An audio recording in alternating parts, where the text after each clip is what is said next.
8 hours away from home to get mountains. Well, you better get in all your calls and texts because we are entering the dead zone.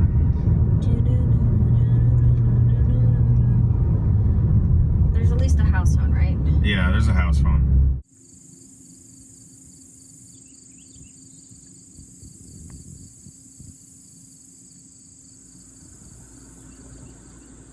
Wow. It's beautiful here.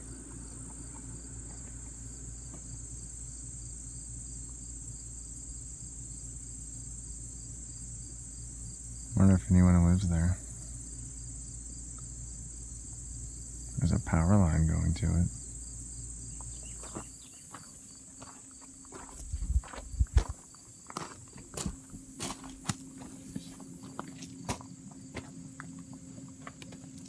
Hi.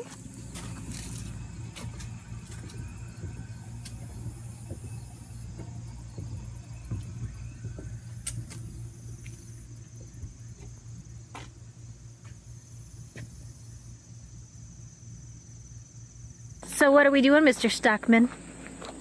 Well, we have traveled to Tennessee to visit this lovely cabin because every year we do a Halloween special, and I thought it'd be fun this year, and you agreed, to do cabin in the woods horror movies at a cabin in the woods. And I want to give the viewers an all-inclusive experience where they can basically experience our entire trip and see what happens. Well, they're not experiencing the whole trip. Well, I would hope not. Leave it a little bit private for us. I would hope not.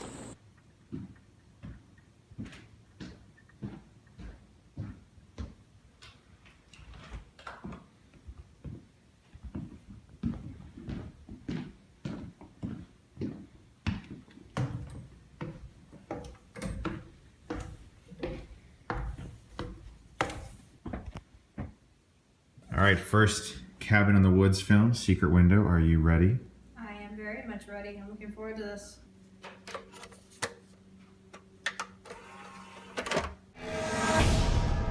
You stole my story.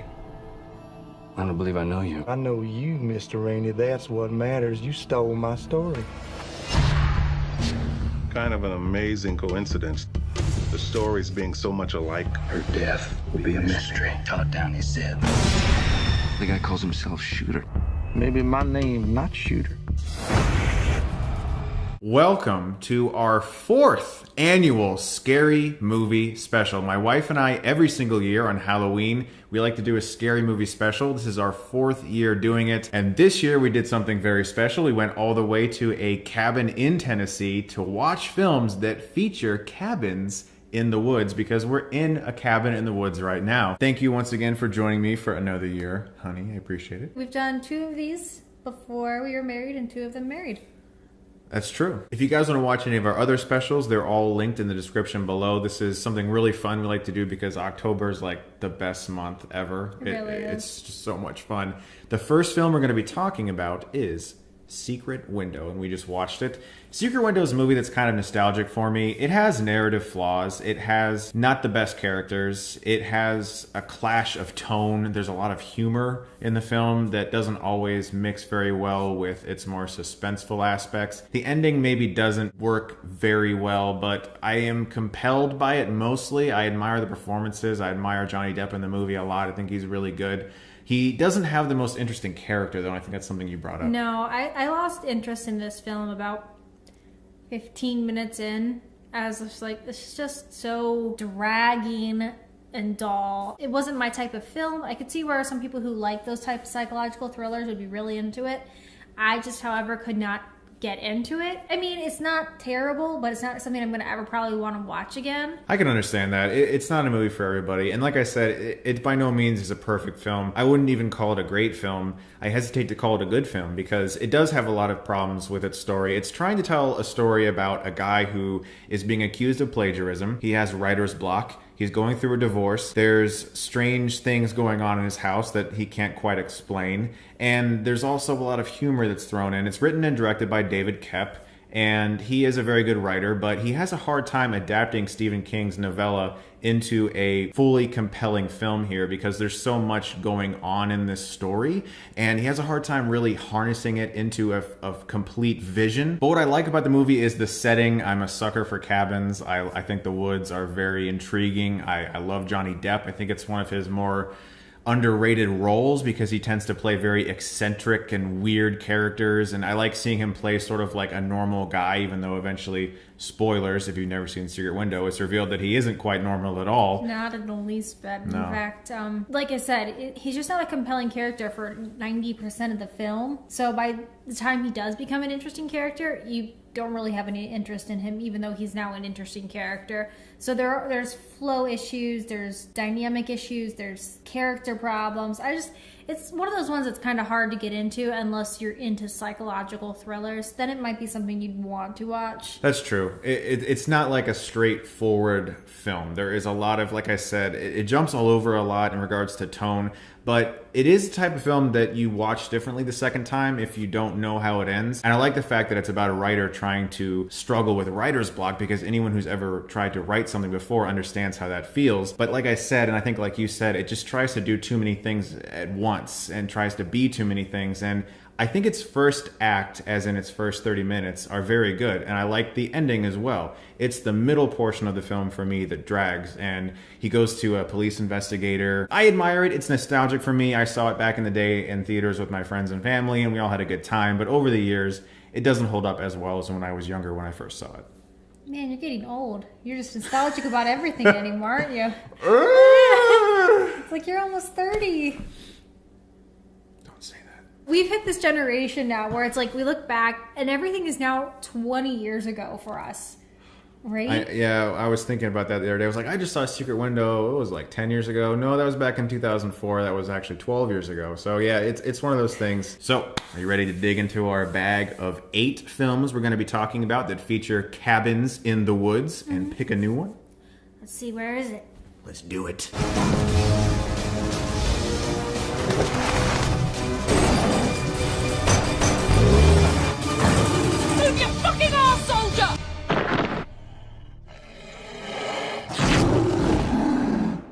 Dog Soldiers isn't commonly viewed as a cabin in the woods film, but it does have an entire last half that takes place with soldiers held up in a cabin with werewolves at the door. This is a very low-budget British film directed by Neil Marshall, who later went on to direct The Descent and has since done a lot of TV. He's a good horror director, and he made a really, really badass werewolf movie with an extremely low budget. In fact, sometimes the budget is a hindrance because they can't really cut to the werewolves too much because you would see that the suits just don't really look all that good. But what's cool about Dog Soldiers is the really hardened elements with the squad of soldiers who are facing off against these werewolves, because it's a very Predator type feel. These are the most badass of badasses. They say things and you're like, what does that even mean? What does that word mean? Is that like what does that mean? I don't know what that means. You're just so much more badass than I am. The wife didn't get a chance to see this one, but I do think that at some point you should check it out. The dog does not die in it,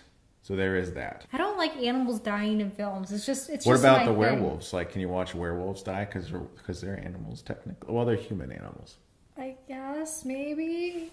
I don't know. It falls into that weird category of I don't like seeing animals hurt. One of the things about Dog Soldiers is that it was shot on very low budget 16 millimeter, and so it didn't transfer very well to the high def era. This is probably the best looking Blu-ray that's released of Dog Soldiers, the Shout Factory version. The one before this might as well have been an upscale DVD. If you do want to check that film out, it is pretty hardcore. It has a lot of really good action sequences. It has a lot of intensity to it and some good characters. And the werewolf stuff is fun as well. And I think it's as good of a low budget werewolf movie as they possibly could have made.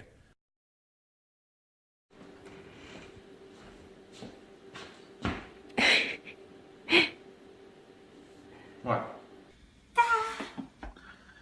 Oh, shit.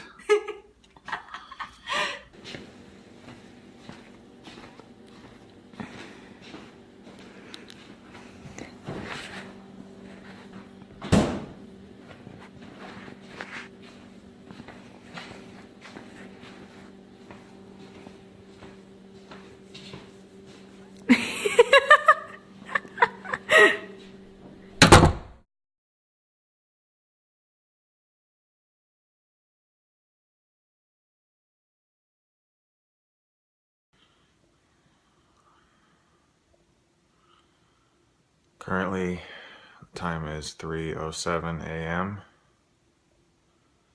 Something keeps waking me and Sam up. It's like a scratching noise.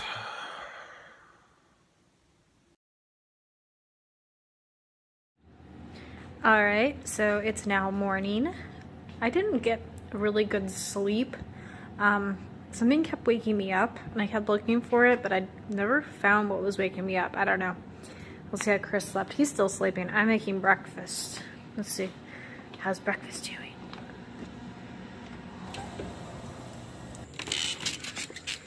Then we have the really cool pond. Apparently it's stocked with fish. So if we wanted to go fishing, we could.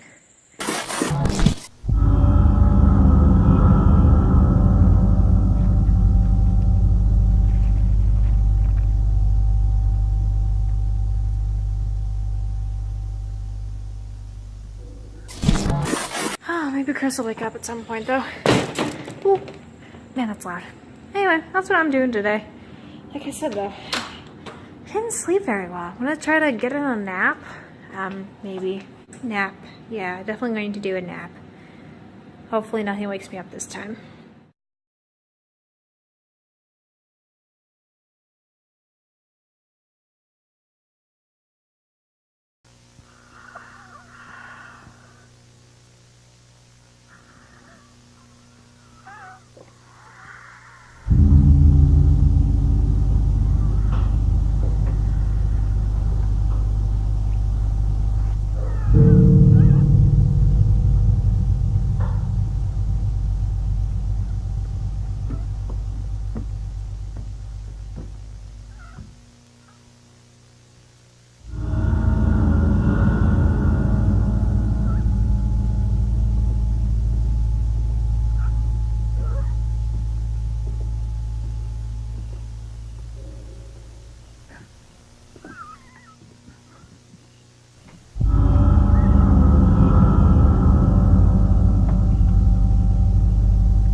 Gonna get in the bath and relax.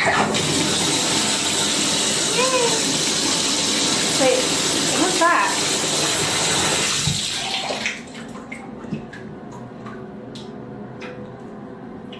Okay. Hey, hon? Were you just outside? No, hon, that wasn't me.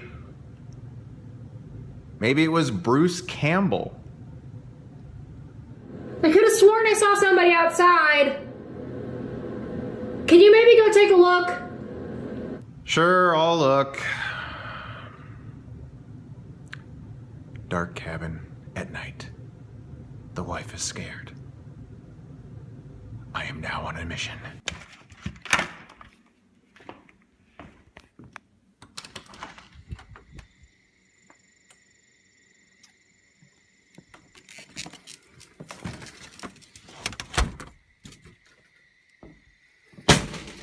Shit, that's loud.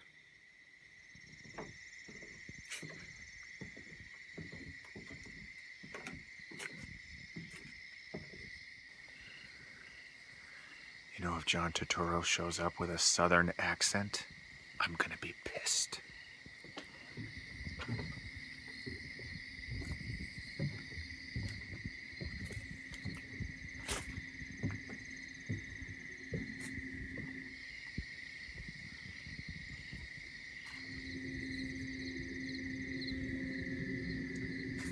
All right, there's the bathroom window.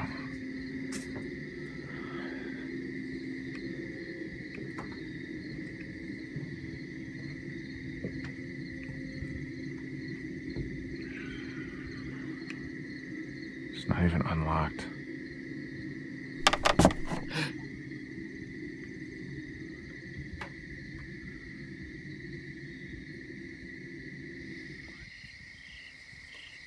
there's a lot of places I'd rather be than here, so I'm just gonna go.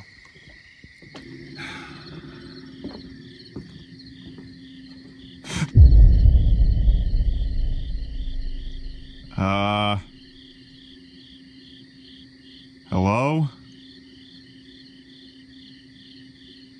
What the fuck?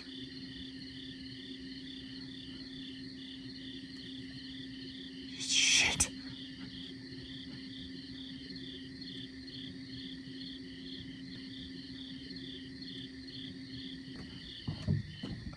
Shit.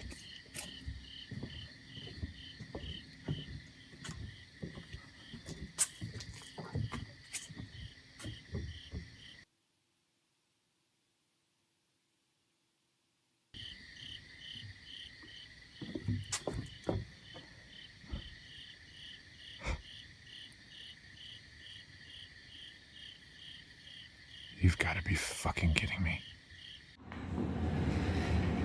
Was there anybody out there?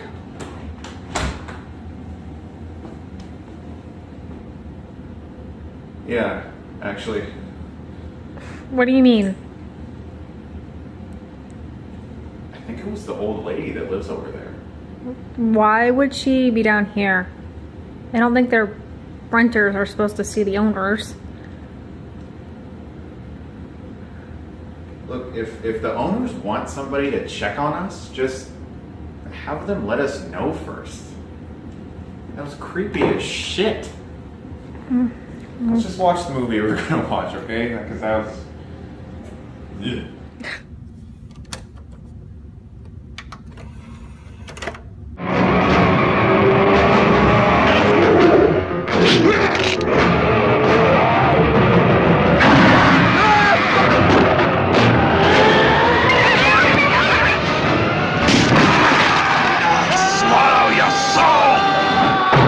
Evil Dead 2, Dead by Dawn. Evil Dead 2, the classic directed by Sam Raimi. The sequel, it's kind of a reboot slash remake. It's a weird thing that doesn't quite make sense, but it's Evil Dead 2, and in my opinion, it's the one to watch. Evil Dead 2 is, of course, starring Bruce Campbell. As I said, directed and written by Sam Raimi. These guys grew up making films together. They've been friends forever. And it shows in this movie because it really does feel like a film that two guys just kind of made together. Kind of does. It looks like a lot of the shorts you made as a kid. Yes, it does. Obviously, with a much better... With much better budget, Yeah. camera, and everything. better technique, better everything, better lighting and stuff. Adults, not little children running around Exactly. pretending to be adults. And there's girls in the Evil Dead 2. Yes, we there's didn't have girls. those when we were kids. We had no friends of the female nature. I gotta say, watching some of these movies, especially this one, in an actual cabin in the woods has really changed my entire viewpoint of them.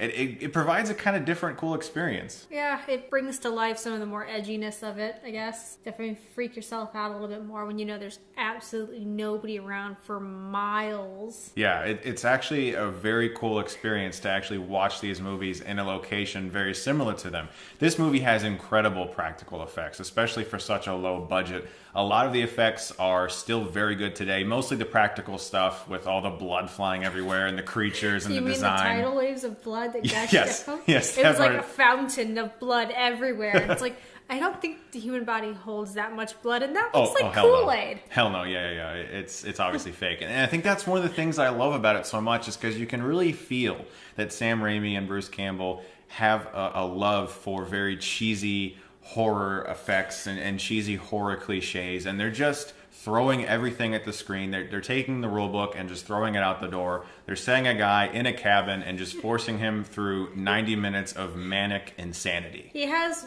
a chainsaw for a hand. One of the best scenes in the movie, the epic cuts where it goes like, groovy. It's so great. It's classic. It's classic horror. I love Evil Dead 2. I laughed this whole way through. Yeah. I was like, this is not good, but it's fun. So legend says that this movie wasn't going to get made, but Stephen King was such a fan of The Evil Dead that he called people around and, pulled some strings and helped Sam Raimi get his budget together for Evil Dead 2. So that's pretty cool. Yeah. I would love for Stephen King to make a few calls for me. That'd be amazing. Could you do that, please? I'm a big fan of you.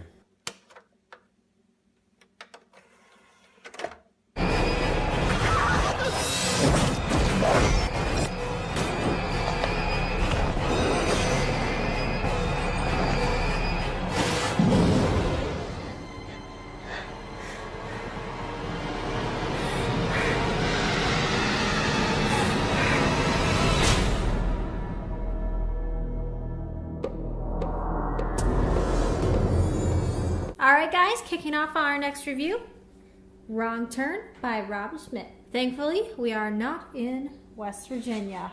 Yeah. And you know, we were almost in West Virginia. There was another cabin I was looking at that was in West Virginia. Well, thank God we didn't go there, because this movie would have given me some chills at this point. Do not eat food before or during this movie. And No. you're probably not going to want food after it, so don't make plans to eat after this. Yeah, I feel bad for like the guy that went to this movie back in 2003 or whenever it came out and ordered hot dogs and popcorn and candy and just stuffed his face, and then like 20 minutes in was like,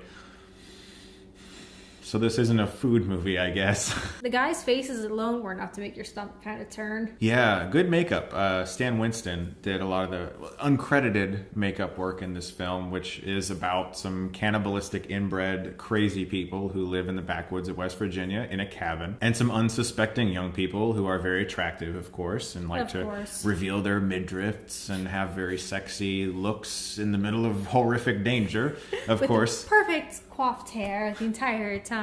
It's true, you noticed that. Yeah, and the girl's white tank top stays white pretty much the entire time, except for one little red blood stain on the side. I don't even remember seeing them add fake sweat. No, they didn't. Because hot girls, they don't sweat. Apparently not. They just Her stay. hair just stays curly in the humidity in the woods, because any girl's hair is going to stay perfect in the middle of the woods where they're sweating. They stay Maxim magazine level hot throughout the entire film. The guy was really attractive too, so they took like two really attractive characters, of course. They were the only ones to survive. Yeah, of course. The mediocre looking people, of course, were the ones to die. You uglies over there, you just go over there and die. Well, These hot people have to be in the movie. Right. That's pretty much what happened too, except for like the one girl was kind of hot. But They were all pretty good-looking people. It's just like certain characters who have maybe a little more characterization than others. They get to have more screen time, I guess, and the other people are just there to be killed. This is a okay film. It's not great. It's not terrible. I find it to be a fairly disposable horror film that you can watch and just kind of throw away, and it's fun. It's not like you watch it and are like, you know, deeply offended by how terrible it is. It's just don't eat anything is kind of like what we're saying. But as a horror film that's mostly a conventional film that follows a lot of cliches, yes, it does. it's pretty good. That's just the horror genre. Sometimes you get some really good ones, and sometimes you just get some middle grounds. And then you get the bottom of the barrel, and then you hit the rock bottom of the barrel that are so bad they're really good. Yeah, there are like 5 sequels to this. There's a Wrong Turn 6 that came out semi-recently. Why? It's just one of those movies that is just it's open for whatever. You know, it even has like a bit of a open-ended thing where they set up for a sequel. Wait. That's the fridge. That is the fridge. That's not a weird person knocking. Hopefully. I mean, that old woman couldn't be that, could she? You know, fuck that girl. I don't know what that was. These people need Are to... you sure it was a girl? Oh, that's true. It was the ice maker, I think. Right? Right. Maybe. Probably. I'm not going outside. That always happens in the horror films. Nope. We're just going to stay inside. Nope. Nope. Nope.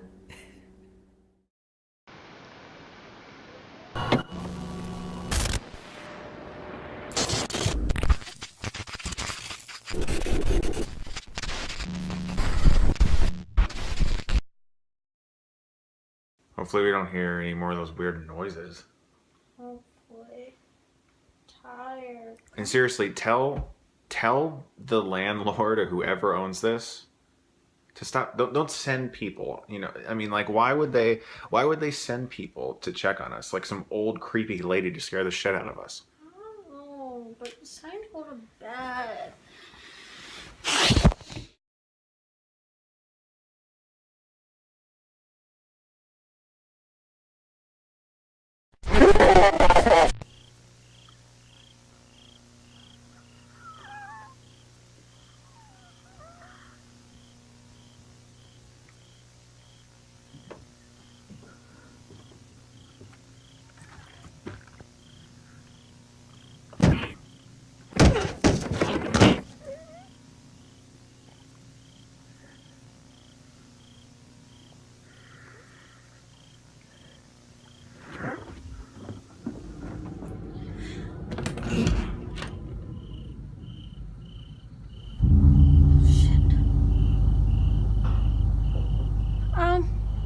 Hey. I really don't think you're supposed to be here. Could you leave?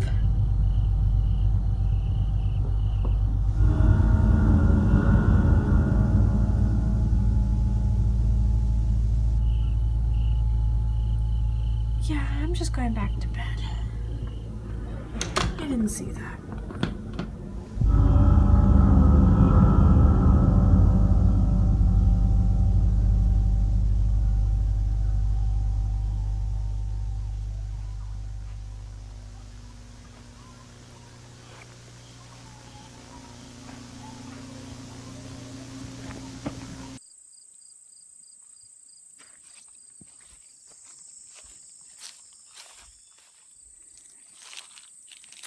Did you look outside? Yeah, I did, and she was standing there. I don't know why. She came up and tried to open the door. Why didn't you wake me up? You didn't wake up from her rattling the door really loudly, like you were gonna wake up from me poking you. Oh, I'm sorry. Okay. That's... I don't really know what to say, actually. It's okay.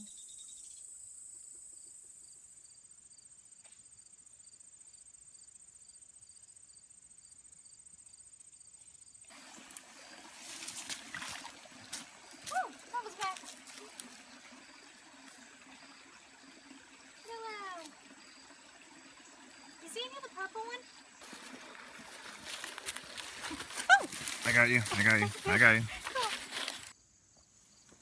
I don't know if we're going to be able to get the purple ones, hon.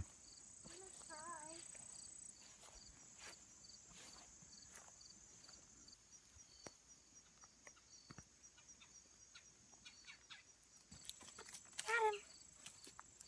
See? Got him.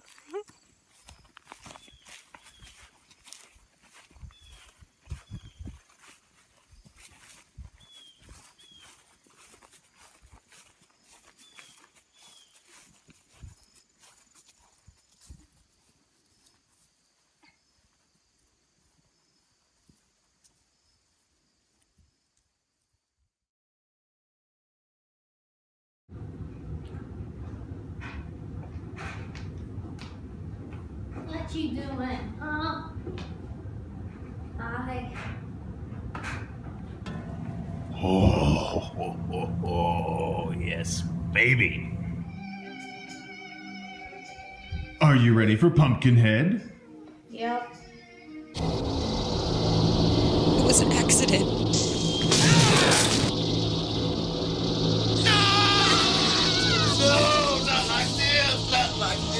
It's gotta run its course. Now it begins. It begins.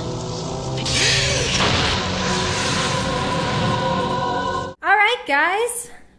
Pumpkinhead. I had never actually seen Pumpkinhead until fairly recently. I saw it for the first time like a week ago, and based on a lot of recommendations. It was directed by Stan Winston, who is primarily known for creature effects, and he's directed a few things. He directed the really long Michael Jackson video Ghosts. It's like a 35-minute music video, more unknown in regards to Jackson songs. But with this movie, he actually did show a surprising knowledge of filmmaking that I genuinely didn't expect. This movie had been on a list of horror film classics that I've tried to watch a number of times with my friends, but it was usually on the bottom part of the list to be like, by the time you made it to it, you were like half asleep. So maybe it was on in the background and I wasn't even paying attention. Yeah. So I finally got to actually sit down and watch it. It actually, for being made in 1988, held up really well. Surprisingly, yeah. I made a comment about halfway through that this was actually better than the prequel trilogy in terms of special effects, and this was made in '88. Strangely, yeah. It came out the year of my birth, and the creature effects are surprisingly pretty good, and a lot of that's due to the fact that Stan Winston's team is marvelous. They've done things with, like, Terminator 2 and great effects for a really long time. Rest in peace, Mr. Winston. But with this movie, he knows when to show the creature too much and when to not show it too much. Right. Actually, even when you do see the creature, it's very believable as a creature. It's like all very practical looking, and the makeup's very on point for this film. Definitely. And I know it's supposed to be a funny creepy, but you kind of get into that where it's like, ooh, this is kind of disturbing in a little bit of a way. Yeah, a lot of it's due to the fact that the movie has some balls. It tells a rather tragic story. I mean, something happens to this guy, a father who's caring for a son, and this causes him to want to raise this demon known as Pumpkinhead for revenge, and he has to go to this cabin in the woods where this witch lives, and she says, I'll do this for you, but it's going to take a price. And he starts witnessing through the eyes of Pumpkinhead this thing going around killing the teenagers who were accidentally responsible for this man's son's death. And so it's not like it's just a throwaway teenage horror film. It actually has some really balls not. to it. It's a little tragic at times. It's really tragic. In fact, actually, I was beginning of the film, I'm like, oh no, either the dog or the kid are going to die. I turned to Chris.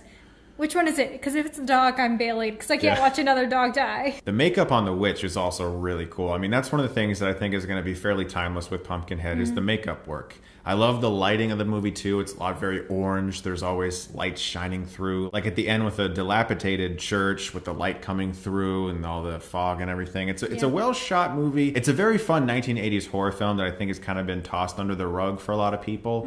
Maybe revisit it. Shout Factory has a pretty good Blu-ray release of it. It's a really good transfer compared to some of the ones I've seen. Check it out sometime. It's a good cabin in the woods horror film. I think we both enjoyed it. This was so far the best of the lot. Oh, nice. I'm glad you liked it.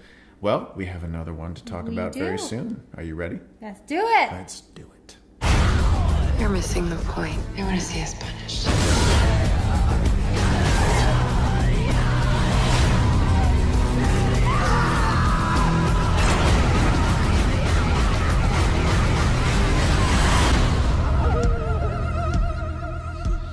Well, if we're going to do a special on films that have cabins in the woods of the horror-themed genre, how could we not talk about The Cabin in the Woods, the movie that is that, you know? I mean, this film was very much so a satirical look at movies like Evil Dead, really all the horror films of the past like 30 years really, and how they all kind of can be correlated into one basic story structure. The one formula that makes them all. I remember when I first saw this in 2012, I drove a couple hours away to Columbus for like a special screening because the director was going to be there, Drew Goddard, and the lead actress, Kristen Connolly. I got to meet them both. It was really cool. When it progresses and gets weirder and weirder and weirder. It does. It just gets weirder. It blew and me weirder. away. You can't really follow it until the end where it's like, oh, okay, now I got it. Right. And I'm intrigued by this cover. I've cool, only ever right? seen it by like where it's just the cabin. It's that lenticular. Yeah, I didn't realize that it's like it made all the little cubicle things that are in the end.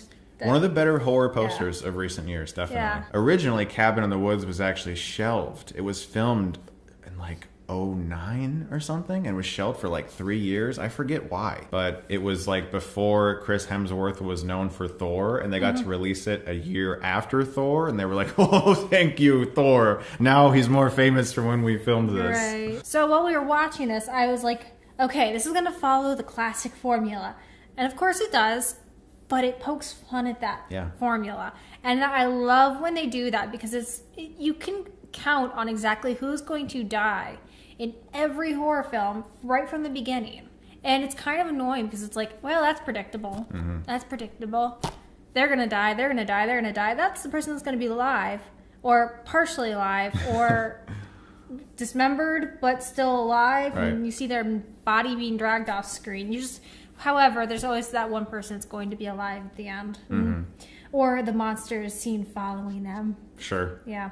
And this movie wisely kind of, like you said, pokes fun at it. It takes all those little cliches and it shows people literally behind a control booth who are controlling all of this. The moment that it truly gets me is the system purge scene where all the creatures are released.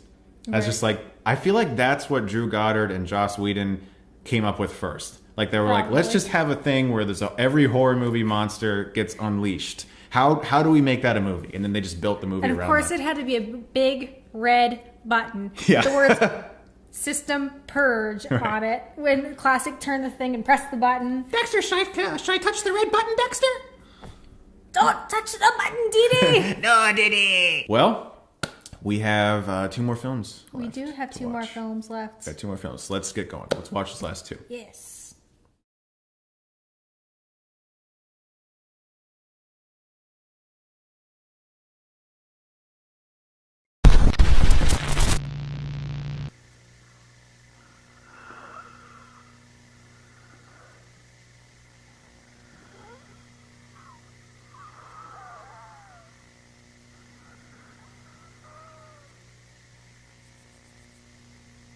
Going outside? Yes, I want to get some amazing shots of the moon. It looks incredible out there. Ooh. You have to show me when you come back in. Indeed, I will. Be quick though, we've got 2 more to film. Yeah, I just gotta get some shots of the stars and everything. I've never seen the stars this cool. There's like hardly any light out here, so it's incredible. I know, there's like nobody for miles. It's wonderful. Bye.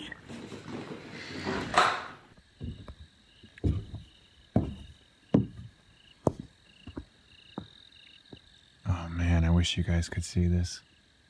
The stars out here are incredible. You guys gotta take a vacation sometime to one of these places. It is the...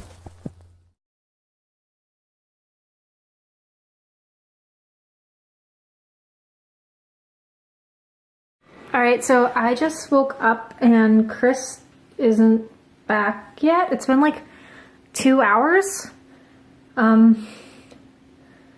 He should have woken me up by now. I'm gonna go find him.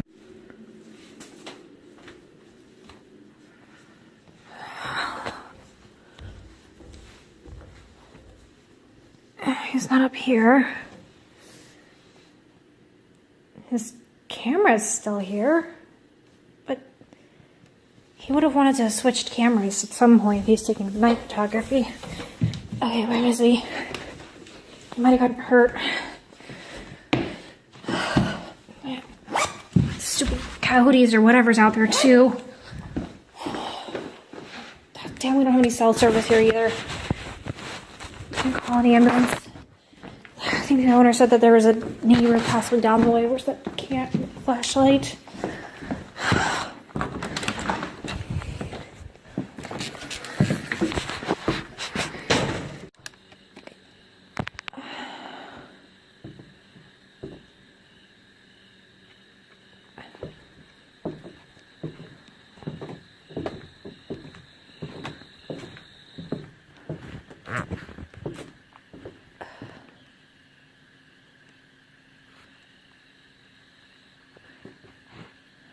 Could he be?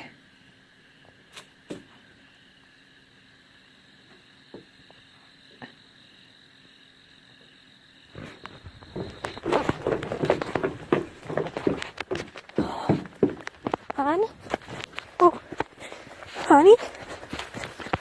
Oh, stupid thing.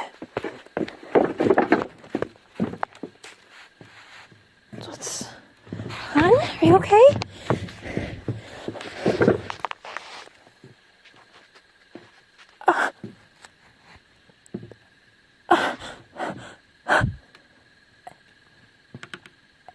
Oh my god. Oh my god. Oh my god. Oh my god.